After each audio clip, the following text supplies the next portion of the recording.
Good morning po mga idol, Tabak Farmer po ito. At aking pinapakita ang tinanim naming kamatis kahapon. Ayan. Ayan po ang mga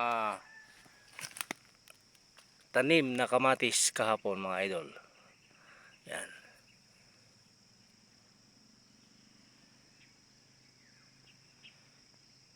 Buhay na sila. Ayan, buhay na. Ayan po. At nakalimang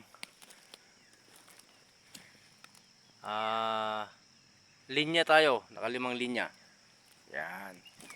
Ito na po.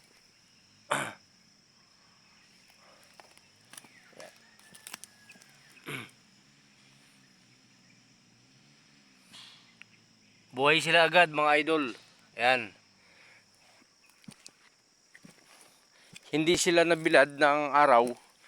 Gawa ng nilagyan natin ng dahon ng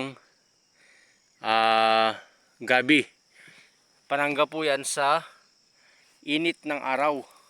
Ayan po. Ayan. Buhay po sila kaagad ang mga kamatis nating itinanim. Ayan po. At aking ipakita ang mga punla pa na natitira. At marami pa. Ayan o. Napakakapal pa. Yan. Mga idol. Kaya lahat yan ay ating itatanim isa-isa. Yan. Ito po ang ating ampalaya. Yan. Talagang napakasigla. Maakyat na sa ating balag. Yan.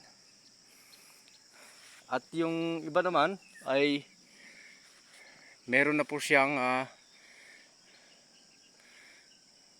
bunga. Ayan o. May bunga na siya mga idol.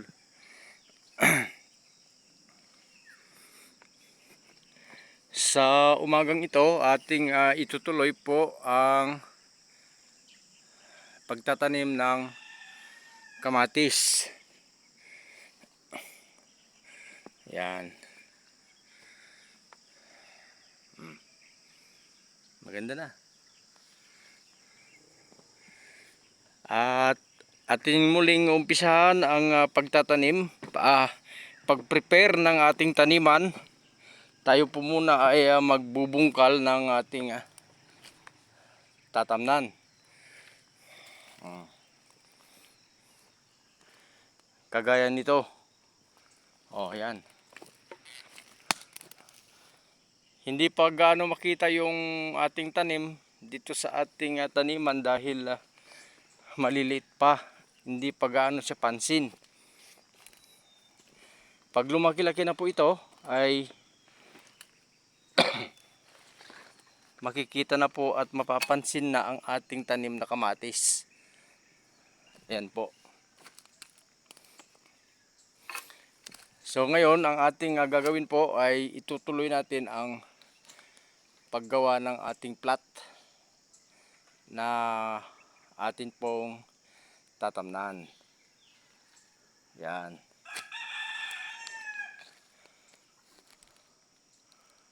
At hanggang doon po yan sa brown na yan.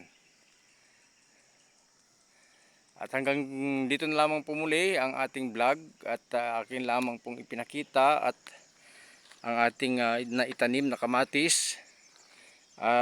Agad din po natin silang dinidiligan. Ayan, ito po yung ating pandilig at ito naman po ang ating itatanim pa muling kamatis na punla. Ayan. Mas maganda po kasi pag bata pa ang ating punla para po maagang makarecover. Yan. Pagka nasa lupa na. Hanggang dito muli po ang iyong ka-farmers, Tabak Farmer. Bye-bye.